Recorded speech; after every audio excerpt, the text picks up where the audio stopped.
Welcome. Welcome, everyone. It's Angelo Robles. And for those live, it is Thursday night. Yes, since Sunday. So 5 days in a row now, it's been very busy for me on the lives. Something new because I have a new announcement to make that will work itself into why I want to talk today. And that is the new hierarchy of power, intelligence over capital. I think you're going to like this one.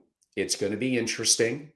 It's going to announce a new initiative or revitalizing an initiative from both a year ago and 2 years ago. And I look forward to sharing it. Before I do, as I'm live here after 7 o'clock Eastern time, we are having a terrible weather day. I'm a little bit rule-esque. Winds are horrific. I don't know, about 10 times a year I lose power. This has potential to be one of those nights. So I'll be optimistic, and why don't we get right to it? So really, it's creating the top 1% family office. If you're not going to be exceptional, why even try? The new hierarchy of power, like I said, intelligence over capital. I'm going to call this like a Shakespeare play, Act One, the collapse of comfort. Most family offices believe they have time. I don't think they do. The world that created their wealth no longer resembles the one required to preserve it or grow it in a new era moving forward. Inflation, AI, sovereign risk, information warfare, these aren't just headlines. They're tectonic plates, and they're already shifting underneath your feet. The question is not whether disruption is coming. The question is whether your structure, your architecture can really survive the acceleration. This applies to families, to single family offices, and to multi-family offices as well, and really anyone who's a wealth advisor. The illusion of stability. Every dynasty begins with hunger and ends with habit. Every habit eventually becomes a ritual. And ritual is think about it, what destroys intelligence. Wealth can make you comfortable, and comfort makes you slow. Slowness in an exponential world is inevitably extinction. Most family offices today are comfort machines, expensive, well-mannered bureaucracies built to defend yesterday. They mistake activity for progress. They manage meetings instead of momentum, filing reports instead of building really reality. And when I walk into these rooms, it's not even like I could really even feel the wealth per se. I see with many, too many, even if it's one, it's slowly dying, and sometimes not so slowly. Last winter, I spoke a couple of times and at my events about what I call the Detroit paradox. I'm going to bring it up again. Detroit didn't die because it couldn't see Japan coming. It died because it could and refused to evolve. This is the Detroit paradox. Visibility without velocity. And I think family offices are facing the same paradox now. They read the white papers. I would say they hire futurists, but they really don't. They acknowledge that AI, crypto, de-dollarization are real, but they retreat to the comfort, to their spreadsheets. The next decade won't reward the observers. It will reward the architects. If you can see the future and still move too slowly, you probably already lost. There's what I call the slow death of comfort. Comfort feels safe because it hides behind a routine. The cost of comfort does compound silently, takes time. Every month you delay modernization, you pay a tax lost in optionality. Remember that one. Every committee meeting that postpones a decision, you sacrifice velocity. Every redundant process maintained for tradition's sake has a way to erode judgment. And judgment, along with capital, I was going to say judgment, not capital, is the true currency of dynasties. $1 billion family office operating 10% in efficiency, as I define it, could lose $100 million a year in opportunity. Think about that. Most family offices lose a multiple of that. The tragedy actually often isn't incompetence. I actually think your people are often more competent than you think, than they're giving credit for, and that even they're internally, their challenges. They got comfortable. The challenge is really indecision. They also need to update the knowledge and utility in today's world. All things we'll get to, and where I believe I could help. So the first principles reset. When I advise a family, I don't begin, although it's tempting, service providers, I kind of begin with physics. Every system obeys three laws: energy, entropy, and evolution. I was going to give a little thing about biology, but we'll save that. Energy, how fast information becomes action. Entropy, the decay that occurs when really intelligence stagnates. Evolution, the capacity to adapt, a very important one, before necessity forces it. That's the key point. Before necessity forces it. A family office really is an energy system. Your people, technology, and decisions either create momentum or kind of absorb it. If you want to preserve wealth, stop thinking like an allocator. Start thinking like a physicist. I mean, who else is going to say that in the family office world? So, kind of the day that I learned that speed is really an advantage. Imagine sitting across a patriarch, love to go to Switzerland and Zurich, billions of dollars in net worth, dozens of employees, like no investment left my desk without 3 committee approvals. We don't want to make a mistake. Well, how long does that take? A month. I was surprised it was that quick. But even then, you're competing in a market now that moves at the speed of a calendar, right? Your competition moves at the speed of code. Laugh, sure. Then, inevitably, months later, a rival family executed a transaction that his team spent weeks debating and then tripling their exposure and their opportunity. And yes, it did lead to success. Speed doesn't mean recklessness. It means compressing the distance between information and execution. That is one of the first signs of a top 1%. I admit some of it's qualitative, some of it's quantitative.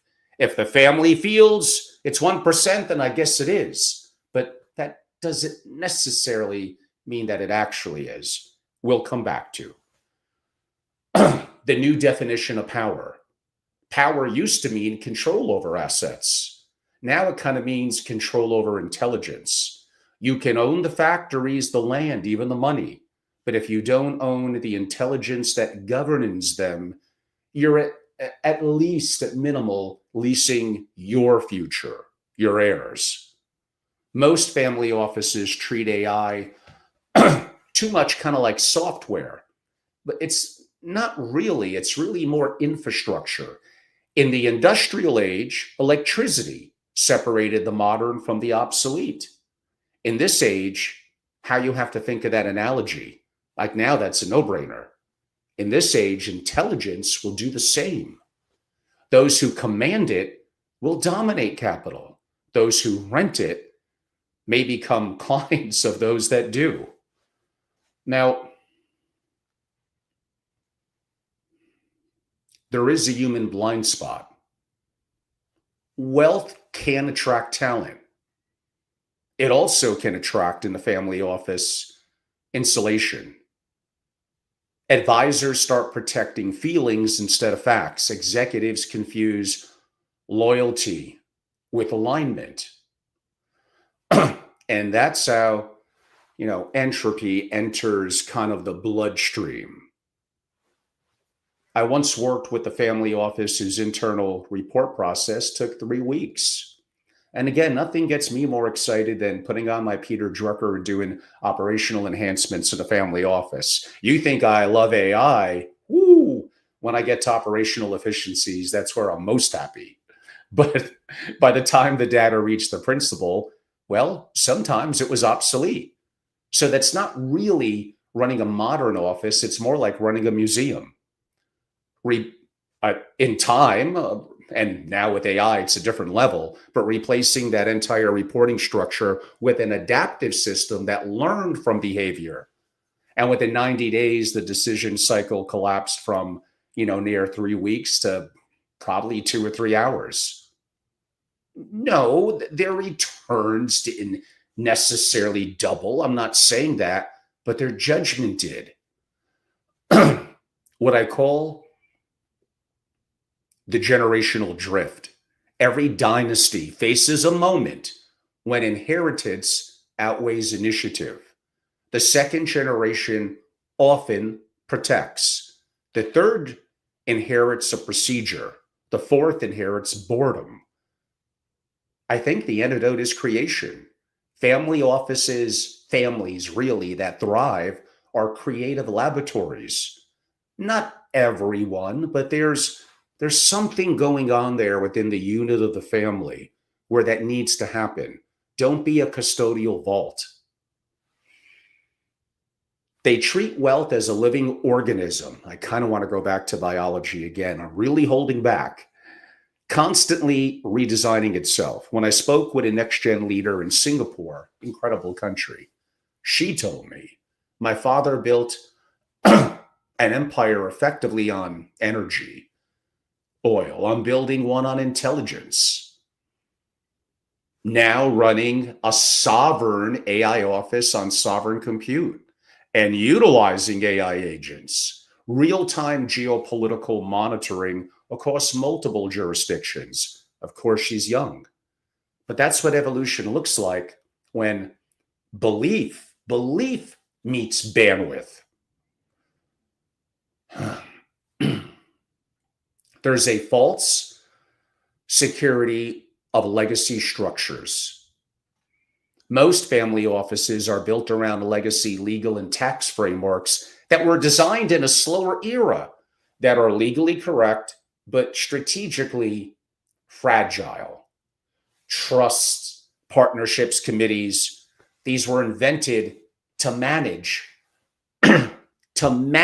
information scarcity. But we now live in information abundance. You can't govern an exponential world with linear systems. If your governance slows you down, it's not governance, really, it's the friction. It's the friction that's the problem. Now, this leads to what I call, and yes, in case you're wondering, this is going to be a long one. I'm probably going to break this down in 3 or 4 different parts in the coming week or two so I could really zone in, but you're getting it fully dumped on you tonight. The culture of dependence. Comfort breeds dependency. Dependency breeds vulnerability. Families outsource judgment too much to others, consultants, risk to managers, and innovation to vendors. They call it prudence, but dependency is not prudence. It's just disguised fragility. When systems shake, and it will, the dependent will fall first. Back to that moniker that I started with, the top 1%. are built to operate even when external counterparty fails.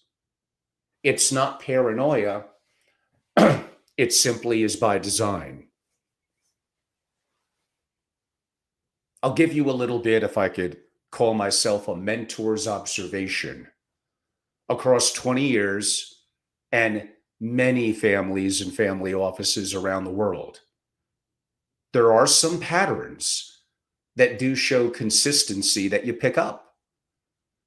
Especially those who adapt the fastest share several traits: clarity of purpose, intolerance for bureaucracy, and a willingness to rebuild everything when reality demands it.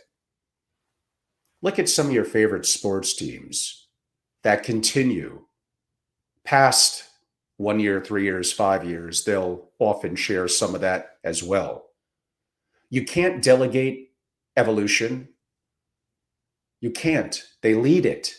The families that fade, well, they share some things too. What a surprise.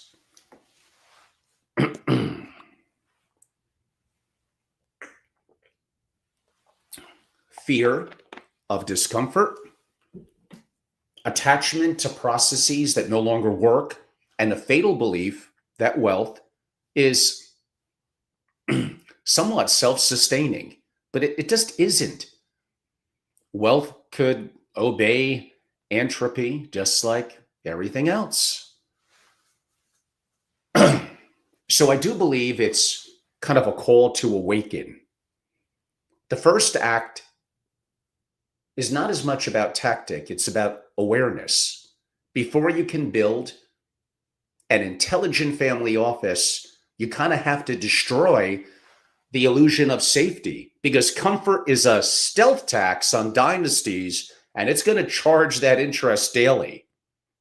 The only currency that it really accepts is relevance. The collapse of comfort is effectively inevitable, but it doesn't have to be catastrophic. Maybe it's an ignition point, the moment a family could reclaim its velocity. This is where the real journey begins, the shift from thinking, I wouldn't say less so about protection, but for now it's on my mind, we'll go for it, to really more creation, from reaction to design, from management or wealth management to really more sovereign intelligence. Keeping with a little bit of Shakespearean tone, Act 2. Looking at some show notes, the architecture of power. When your comfort collapses, hopefully clarity begins. Most people mistake chaos for danger. In reality, chaos could often be information, unorganized intelligence, waiting for that design.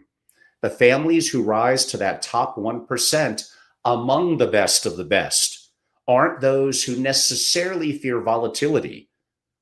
They are those who structure it.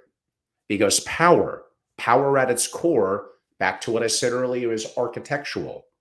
It's the ability to turn information into infrastructure before others even really recognize its value. Now, going back to first principles and kind of a first principles reset, kind of stripping away the noise, a family office it's not only an investment platform. And this still applies to you, multifamily offices. You should listen to. It's an intelligence engine. It exists to convert awareness into action faster than peer competitors can adapt. That's it. Everything else, reporting, compliance, either accelerates that function or could suffocate it. When I build or especially rebuild a family office, start with first principles. What are the inputs? The data, judgment, capital. What are the outputs? Decisions, control, continuity. Everything in between is kind of design. You can't copy this from a peer per se. You can't delegate it to consultants. You must engineer it from really the ground up based on your objectives, your own risk, and your own velocity. And that's at least the beginning of breaking things down to their bare essence, because best practices don't work as well in a family office because there's few, they're fragmented, they're different. You don't even know who's an A plus versus a C minus. Do you want to get the best practices of a C minus and you don't even know it? So building from first principles are optimal. That doesn't mean that benchmarking and best practices are useless. They are not. But in the world, especially of the single family office, they're somewhat less valuable. The power triad, been talking about this for 20 years. People, technology, and systems. Everything that endures is really built in the family office world on that triad. People, the interpreters of chaos; technology, the amplifier of intelligence, now more than ever; systems, the framework that converts judgment into true precision. Structure is really not the foundation. It's what naturally emerges when those three are aligned. And most family offices start backward, kind of building the structure first. Then you cram in the people and then patch in technology. And inevitably, that's why they stall or maybe become okay. And again, if you're not going to be great, why do it? The top 1% may start with the people, those capable of thinking independently and iterating relentlessly and refusing to hide behind precedent. They then arm them with the technology that multiplies cognition, the intelligence. I'm not saying replaces it. Finally, they integrate it into systems, adaptive architectures that learn, that evolve, and that self-correct. When those three converge, a family office becomes something greater than just the structure of we follow lender versus the IRS and our modeling of structuring a family office and getting a tax deduction. It is valuable, but that's not what's going to determine an incredible a top 1%. Almost it should become a living organism of intelligence.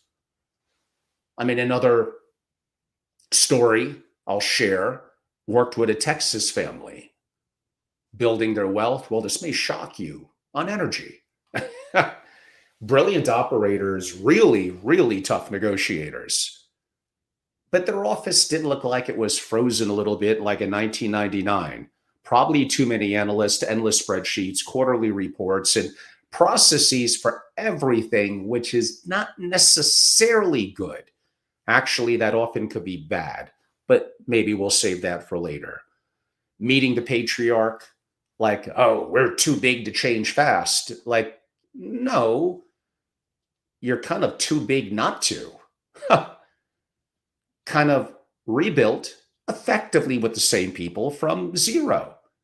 Create a real-time capital dashboard, automated compliance, integrated in today's world, thank God. Even a year ago, AI models scanning for policy, oil futures, infrastructure bills, like every 12 hours. And that's been adapted a lot heading into this year, by the way. I do like to take out my great cowboy hat. Haven't had it on in a while. In Wyoming, it fits right in. But within 6 months, their research cycle collapsed. What, from 6 weeks to 6 days? The family's private capital outperformed their public managers by a wide margin. And he's like, we didn't become faster because we added the tools.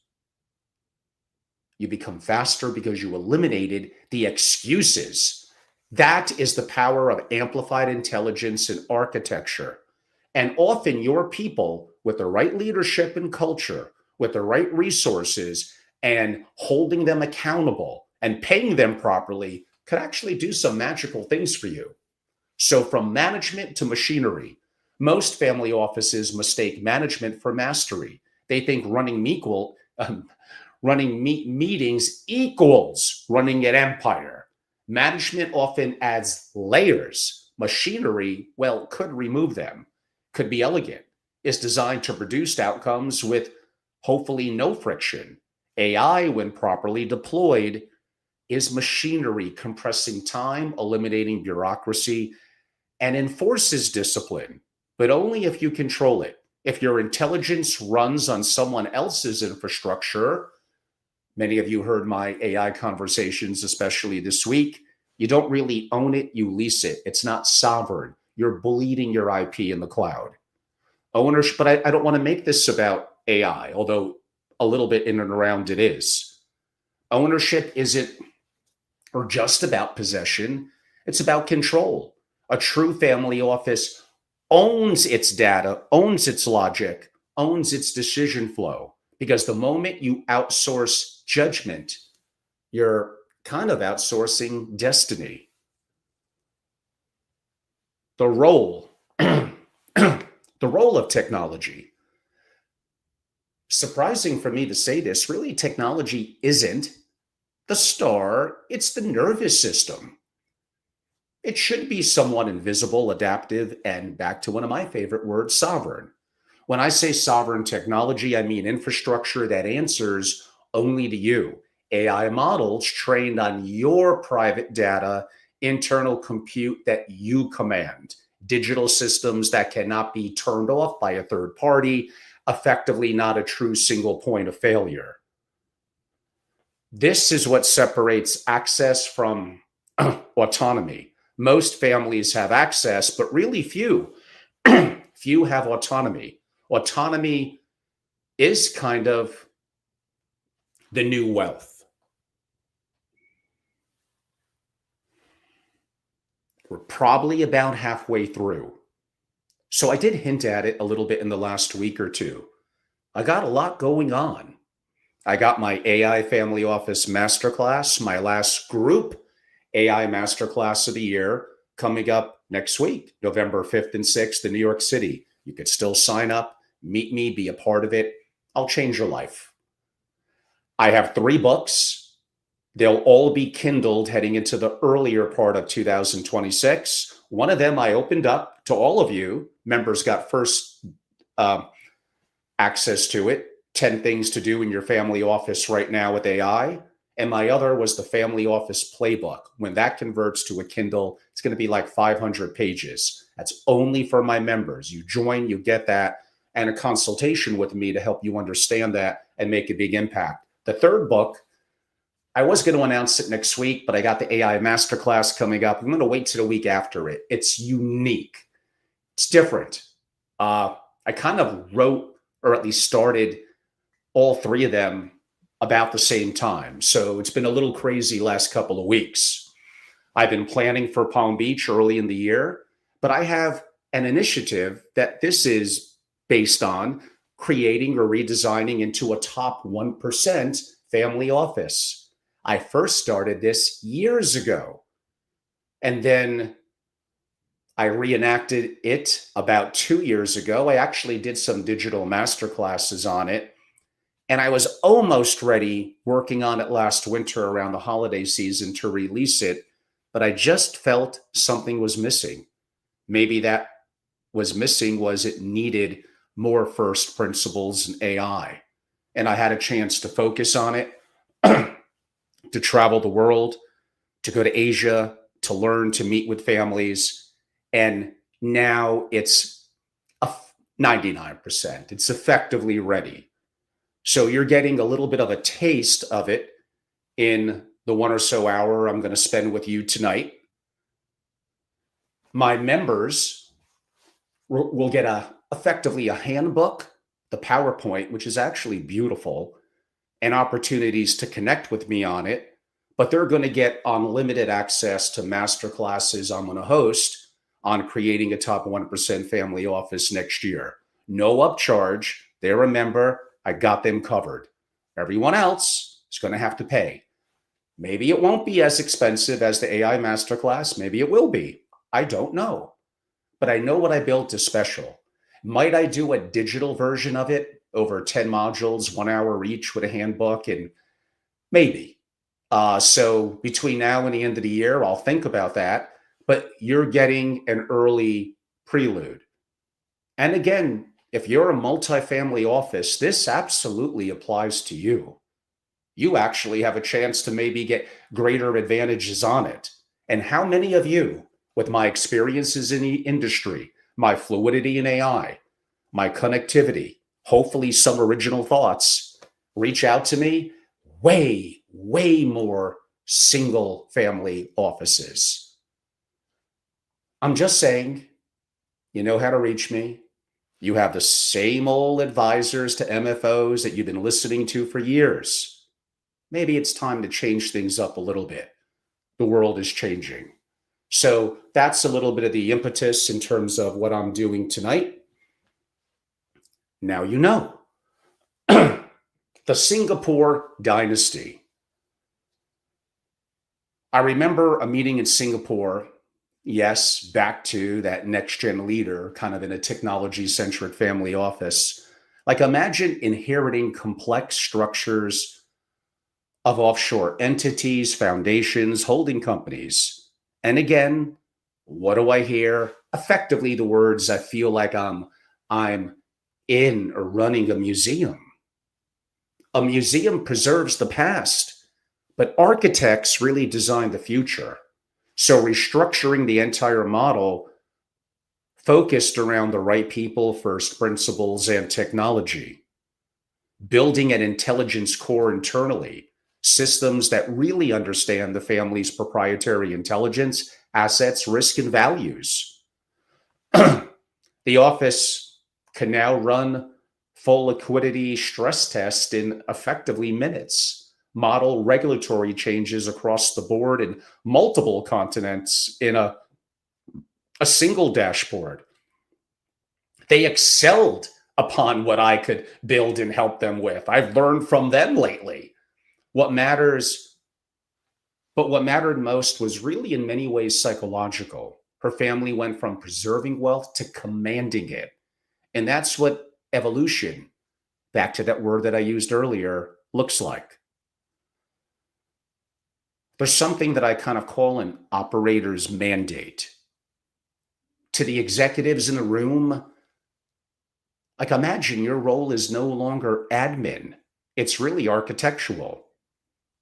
You're not keepers of capital, you're engineers of intelligence. I'm enhancing your role and your opportunity. Your mandate is to design systems that multiply the principal's intent.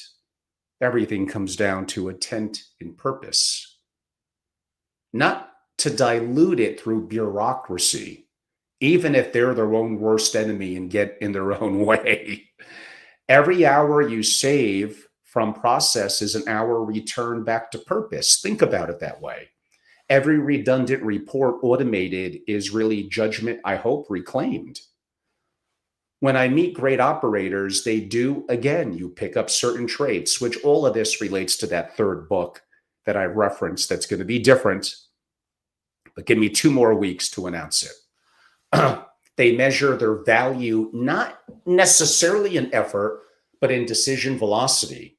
And that's how you build operational sovereignty. The physics of momentum. Momentum, as we're describing it and using it, is energy multiplied by alignment.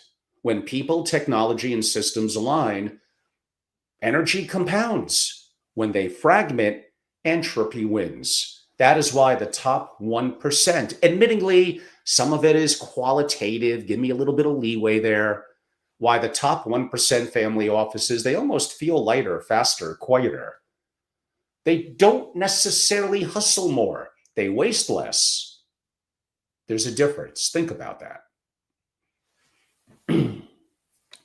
Their leaders understand the fundamental truth. Complexity is a liability disguised as sophistication. Every additional layer of structure, of processes, of personnel, honestly slows the feedback loop between reality and a decision.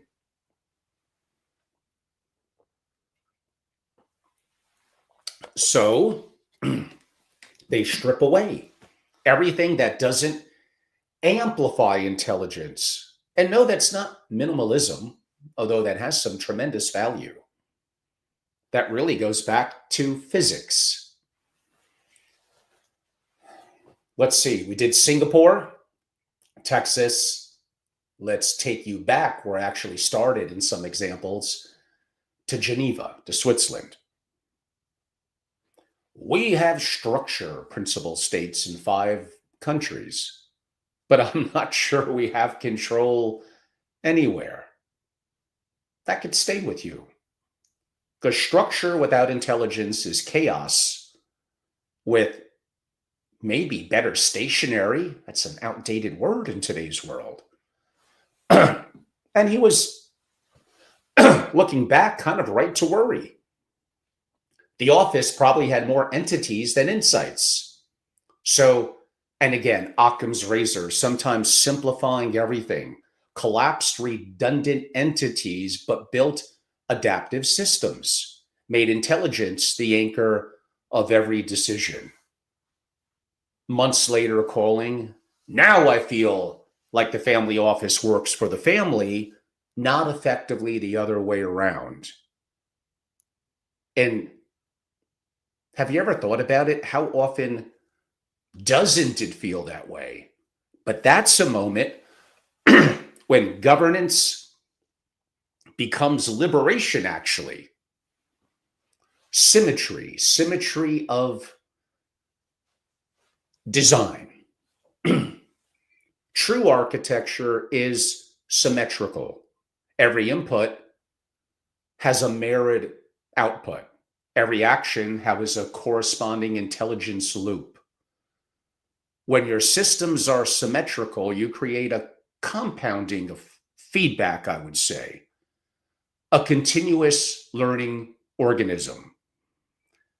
That's what an AI enables when properly designed, which isn't often enough. It turns every decision into a data point, every data point into learning, every learning into a future advantage. This is how families could scale judgment, doing more, better, and faster. Not just capital, because judgment, think about it, judgment is really what turns money, your money, into legacy. Now, I do want to go back to, because it still is the most important, the human factor. Think of it this way. Technology amplifies your potential, but people determine the trajectory. The right team culture still matters more than any software. 10 years, I don't know, but I think I could say that now. And that's coming from me. The best family offices are filled with independent thinkers who know how to collaborate without consensus. They debate ideas, don't debate egos. They measure success by outcomes, not optics. And often a weak company hides behind titles. A strong one, you hide behind your performance if you want to hide. One of the most powerful cultural tests I give a family: could your top 3 people make a decision that saves the family in a crisis without permission? If the answer is no, and it probably is, then you don't really have a team. You have employees. And employees, they don't build dynasties, but incredible people that you may already have and are shackling them. There's no statue to committees or committees. There's statues of Michael Jordan, of great people, of individuals. One person could change everything. And what happens if you have that person and you're just not utilizing them properly? The system of continuity. Continuity is not inheritance. It is an intelligence transfer, sure, when the founder dies, but does the wisdom die with them? Or does it carry forward? Top families are already training AI systems to replicate their and broadly decision logic, what the founder would approve, how they would evaluate risk, how they prioritize mission, assuming they did, over margin. I'm sorry. It's not imitation. It's continuity, which is the name of my private membership community, SFO Continuity. Really, it's Family Office Continuity. Again, like I said, MFOs, I can help you a lot too. You should be joining as well. Because dynasties don't need new ideas per se every generation. They need the ability to adapt timeless ones to perhaps new realities. I'm going to turn over some show notes, make sure I stay a little bit on track, which is debatable. Kind of a principal's perspective. If you're a principal and you're not a client per se of your family office, you're its architect, your role is to define direction, establish intent and purpose, and demand velocity. If your office can't execute your intent at the speed you think, then what's that word I used earlier? Do you really have control? Because the wealthiest families I know that are really good, that at least are broaching into that top 1%, their family offices are like a command center, not a courthouse. Their decisions move through systems. Now, we could challenge that one a little bit too, but definitely not through committees. Infrastructure, that architecture that responds in hours, not quarters. And that's kind of what sovereignty. I did a podcast today where I was interviewed by Jan Petke in Germany, and these are some of the things. I'm going actually deeper now.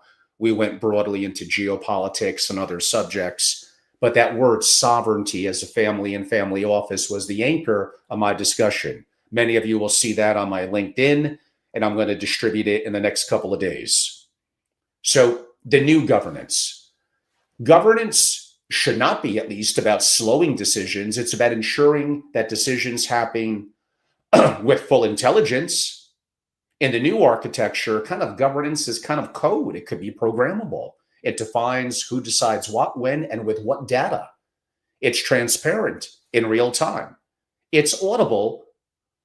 And yes, you can actually do this now with the family's own properly structured AI system, not by external intermediaries. What I just described, its own AI systems, makes it actually secure and scalable. Architect, and I've been using that word a lot today, the architect's creed. Every top 1% family office is guided by an unspoken creed. Never delegate evolution. Never confuse complexity with intelligence. Never chase technology, but build sovereignty. Maybe the rest is noise. Architecture is the art of disciplined control. When designed correctly, it becomes invisible. You don't feel it, you trust it. And this is what gives families, I guess you could say, peace, not ignorance, but infrastructure. I want to say something here. It's important. Again, it doesn't take many Spartans to win a war. I did something 2 weeks ago on a Saturday, got a lot of views. It spoke effectively about that your superstars are underrated and underpaid. The right people, and Jim Collins type work here, but also Drucker, the right people that are smart, have proper processes and structures, have enough freedoms, but also have ideas relative to goals and intent and purpose of the office. Really, really good people are more valuable than technology at the moment. Technology is playing some catch up here, but I'm talking about the top 1, 2, 3% of people. And if those people, and I know who many of them are now embracing technology and getting that boost, that resource, that turbocharged, imagine how incredible they're going to be. So that's what I mean. I feel you. Incredible people are the most valuable asset and resource. I don't know if that's going to be the way in 5 or 10 years. Let's worry about that at a little bit of a different time. But I do know that working with some of the resources, technology, and AIs I'm talking about, and I know I'm seeing it. I'm seeing it. It's, I don't know, what's a word that's better than top 1% or great? Just like truly phenomenal is basically what I'm getting to. Uh, okay, kind of a closing act. Power is not by accident, it really is engineered. It happens when clarity, courage, a word that I spoke about in my first interview with Jan Peke from this month, courage in the rising generation. But again, I don't want to get distracted. Angelo, stay on your show notes. It happens when clarity, courage, and architecture align, when you build from first principles, when you design around the power triad that I noted of people, technology, and systems, when you treat intelligence as infrastructure, you transcend management, you create momentum, and the momentum is the currency of the remainder of this century for sure. The question isn't whether you have resources, it's almost going to be, man, like, do you have rhythm? Because in this age, the rhythm of your intelligence determines the reach of your legacy, however you want to define that word legacy. Act 3, the ascension, kind of the age of private intelligence. Families who master the next century, not simply by being wealthy, by being intelligent and having the resources of intelligence, which is what energy basically is what AI needs. Like energy is going to equate to intelligence. Intelligence is going to solve a lot of problems. We entered into an age where intelligence, not information, not capital, there is a difference between intelligence and information, is really the final store value. Money inflates, assets can fluctuate, governments can and will shift, but intelligence, properly owned and directed, is that really what compounds forever?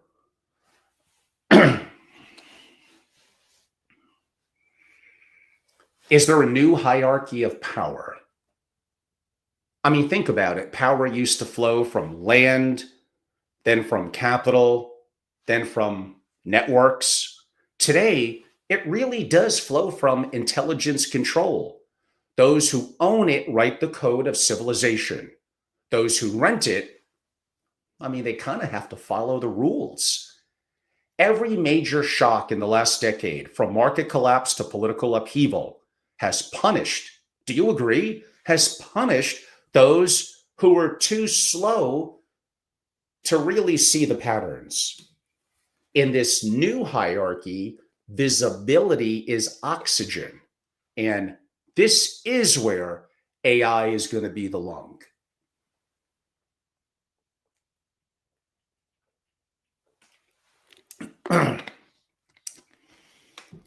Okay, flip the page.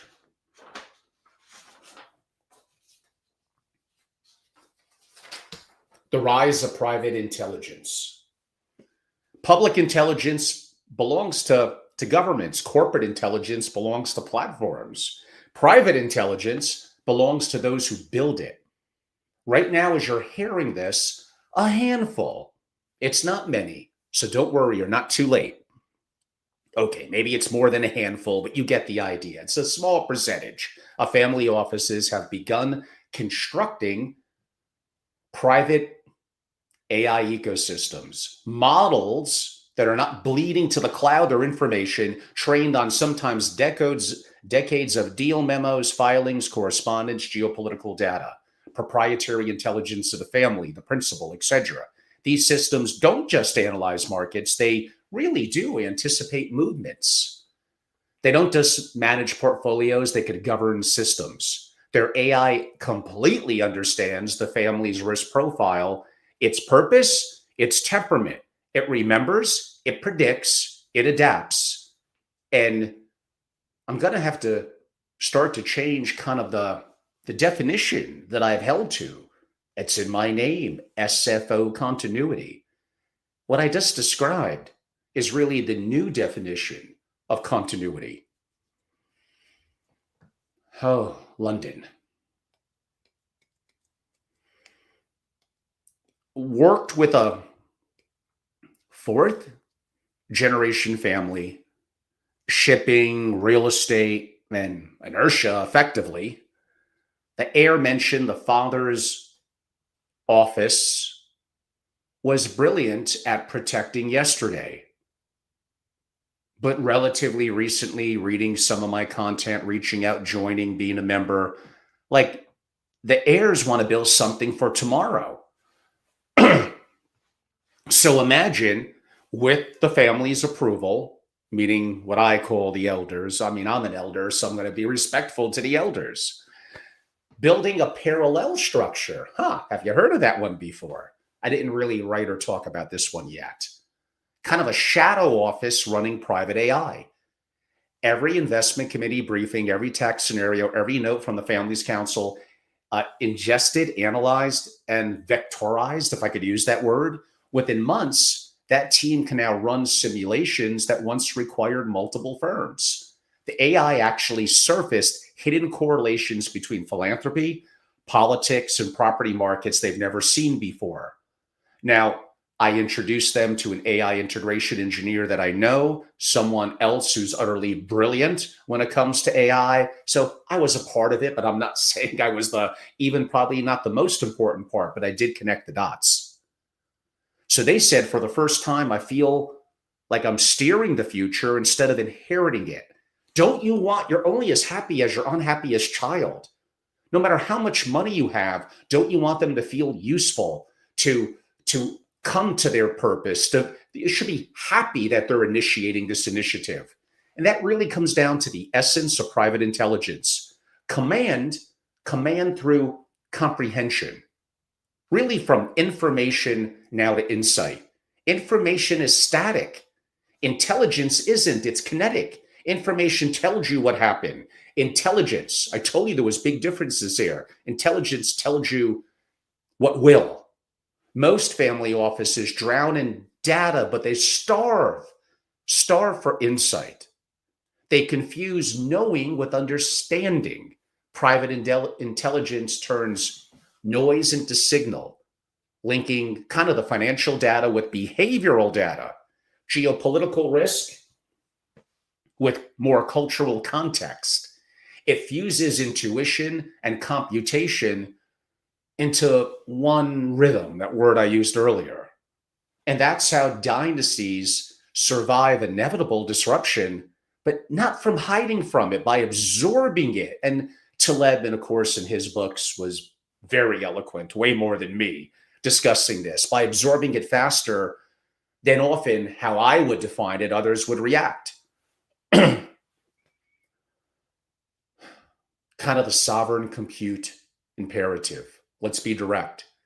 If your intelligence runs on public infrastructure, you are not perfectly sovereign.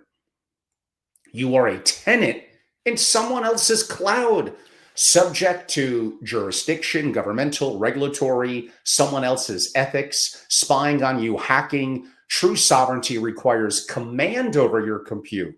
Own your hardware, own the encryption, your privacy layer. No, this is not about paranoia. It is about power continuity.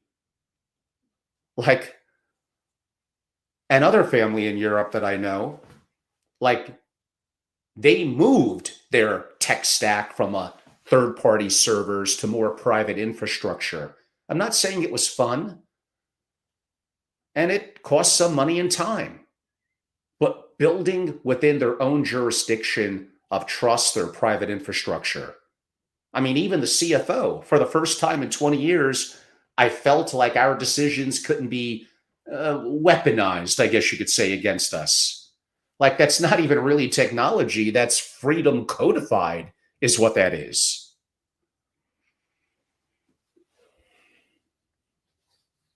Well, I have only 2 more pages of some show notes, so I promise we're close to an end. I'm a little bit of a long form guy. I can't help it. The power of purpose. Technology without purpose does breed nihilism. You're correct. Every family must answer the most dangerous question in finance. I've stated this in two videos from earlier this week. What is our money for? If you can't answer that clearly, your systems will drift. Purpose will define your parameters. It determines actually what intelligence that you seek, what risk you accept, what legacies you defend. I asked a patriarch in New York, what do you want your great grandchildren to inherit? Assets or autonomy? Think about it. The right answer actually is autonomy. No, like, better begin dismantling like many of those quote unquote dependencies. How many trusts are no longer needed? Managers, bureaucracies that slow decisions, intermediaries who probably blurred responsibilities. Again, go back to Occam's razor. What remains maybe is best in that example as lean, fast, and very intentional. Purpose isn't poetry, though I enjoy poetry. It really is architecture. Is there an empire model? The families, maybe dominates not the right word I'm looking for, but the remainder of the century, they will absolutely think in systems, not silos. They build empires of intelligence, integrated structures, capital, data, governance, like reinforce each other. Holdcos, of course, structures matter. Own cash flow, family offices own intelligence, but foundations express purpose. Have everything feed into that loop. When the empire is complete, nothing is really reactive. It becomes more signal driven, and that's also what it means to operate from a position of sovereignty. I see some comments, maybe some on private setting are coming in. Got a little hateful comments last night, but that's okay. I don't look to be in an echo chamber. It's okay to disagree with me. It's all good. No worries. I'm on a little bit of a roll, so I want to stay with it. Psychology of the top 1%. Here's what I've learned after multiple decades, in this community. The ultra wealthy who thrive in disruption, they do think differently. They are decisive under ambiguity. In other words, they remain cool and calm in uncertain times. Ambiguity. They measure reality and feedback, not feelings. Never take things personally. They see discomfort sometimes as data. When a shock hits, which will always happen, currency collapse, political shift, AI disruption, don't panic, pivot. Understand the only durable edge in an exponential world is, I'm going to say it again, decision velocity. The mindset, when embedded into systems, can create that momentum and be unstoppable. The culture of intelligence, private intelligence isn't just code. It really is culture. It's a way of thinking where every member of the organization treats information as leverage, not as labor. In the strongest family offices, I've seen analysts debate data the way philosophers debate ideas. Executives speak in probabilities, not just opinions. Decisions should be documented, understood, learned from, improved, now especially by AI, by the system itself. And this is how you get compounding, how the culture in the family office, SFO, MFO, financial advisor, really just applies to like any business. Because intelligence is only valuable in the example that I'm giving it if it's collective. Is there a new definition of legacy. I've been thinking about this one. Legacy used to mean owning buildings, endowments. Now it kind of means systems. The question every principal must answer: when I'm gone, will my intelligence survive me? Not wealth, but intelligence. Dynasties that endure have built frameworks, mindsets, if you want to use that word, replicate judgment across the generations. Their AI became the bridge between founders and heirs. It will be. It remembers how the founder decided, but it evolves also as the next generation learns. And no, you don't have to look at that as replacement. It's transcendence. There is a global shift. We're living, supposedly, through the greatest wealth transfer in history. Now, longevity may play into that. Definitely the fastest technological shift humanity has ever known. AI isn't just another industrial revolution, it's a cognitive revolution. Like every other revolution, it will create new, the wealthy, those in power, sure. Families who command the machine, or the machines, you could say, of intelligence, of course, and families who serve them. This is your moment. What side of the equation do you really want to be on? I know I could promise you the 2030s will not reward moderation. It may reward effectively mastery. So maybe a little bit of I promise I'm almost done. I had about 7, 8 pages of notes. I stuck to some of it. I went a little off on the rails. I'm sorry. The call to command. If you've absorbed this far, you already know it's really not about trends. It's about power structures. The families who command, again, intelligence will command capital. Those who command capital will command influence. What a surprise. I wonder how that works. Those who command the influence will command, is this a scary word? Civilization. No, I don't think that's hyperbole. What it is, read Ariel and Will Durant and others, it's history repeating itself at the speed of code. The only variable left, I could really argue, is your decision. It is an invitation. Are you finally ready to stop observing and really start architecting, start to get to work? So yes, I do want to invite you inside my private intelligence strategy and membership community. It's called SFO Continuity. And I'm so fortunate to have many incredible families and people, and even a couple, 1 or 2 really good MFOs, want a couple of more good ones.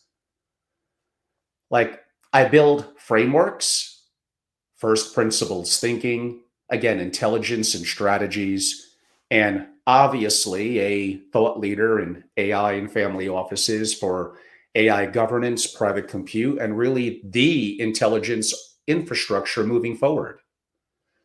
Oh my God, I'm running live simulations on macro shocks, regulatory shifts, generational transitions. We don't just talk about it, we want to be about it. Imagine at programs in Palm Beach, in New York, in LA, and around the world, besides your peers as principals, heirs, really true architects who are building the next generation of a family office. Every conversation, every system, every framework is that inside of my private community, SFO Continuity, designed to give you a decisive advantage if you use it, if you're serious about commanding the future rather than simply renting it. This is a place for you. It's a home. It's a place where you belong. Simply go to angelorobles.com and join. Wealth without intelligence, as I stated, is inertia. Intelligence without sovereignty is really servitude. Combine the two, oh, man, you build something rare. Maybe that's actually a dynasty that learns.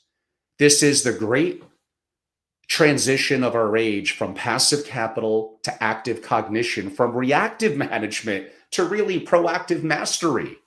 So the question, the question is no longer how much do you have? Again, I'm going back to the intelligence quota. It's kind of how fast can you think? Because in this age, thinking is really compounding. And those who compound intelligence rather simply, faster than others, will effectively own this century. Well, everyone, I am Angelo Robles. I've been in this community a long, long time. I love it. I'm obsessed by it. I don't know if you could really, truly be the best, like Michael Jordan, like Tom Brady. You have to want it the way that you want to breathe. There's a lot of smart people, a lot of competition. I love it. And there are some incredible people in the community that keep me on my toes and challenge me. And it's really exciting. So sure, I would enjoy your membership. Go to angelorobles.com and learn more. It's officially called SFO Continuity. My tab is simply membership. Trust me, you can't miss it. Like, it's there. And yes, of course, I have my AI masterclass in New York next week, November 5th and 6th. It'll be incredible. My book's all coming out. And you got a glimpse of it tonight, Creating a Top 1% Family Office. And I go deep into the people, into the technologies, into the systems. I talk a lot about geopolitics, about investing, about hedging risk, about integration of family. All of that is important. My God, you don't do 400 PowerPoint slides plus probably closer to 500 when I'm done. So I look forward to that rollout initially to members who it's inclusive. That's inclusive. You get that. I have another one, Sovereign Risk and Disaster Preparedness. I did a consulting assignment from one of the wealthiest families on earth early during COVID. That got me going down that path. That's another 400 plus slides. Mid-year, maybe a little earlier, my members will get that as well. And the others will be a separate masterclass, maybe digital, definitely in person. That will be a fee. By being a member, you get things all inclusive. You get a different level of connectivity and access. Some of you are doing great. I get it. And some of you are part of organizations that I do have respect for, like Fox, FamilyOffice Exchange, Camden Institute of Private Investors. They all do something good. Very possibly something, I'm sure, better than me. When it comes to an obsession for the family office, first principles thinking, and AI, and maybe I could throw in geopolitics and macroeconomics. Like, that's my dominant areas. I'm creative. I have incredible dream team and thought leaders around me and such incredible families around the world. I want you to be additive to it. We're going to learn from you as well. So this is an opportunity. The year's beginning to come to an end. My masterclass is next week in New York. It's a good opportunity to make the decision to be a part of it, to join, to be a part of something special. I'm going to be spending more and more time, of course, in Florida in the winter. My big event, possibly over 5 days this March, beginning March 23rd, will be in Palm Beach. It's going to be so much fun. We just have a lot going on. So many topics to cover, such important things to do. And there's just a never-ending supply, one of problems. There'll always be problems. But opportunities, a way to make an impact. yourself, your family office, your community, and beyond. We love to cover deeper intellectual topics around geopolitics, politics, macroeconomics, money, investing, society, what's going on in New York, what's going on around the world. Like, like I am not afraid to tackle subjects that others are wickedly politically correct and refuse to cover. Not because I'm so smart.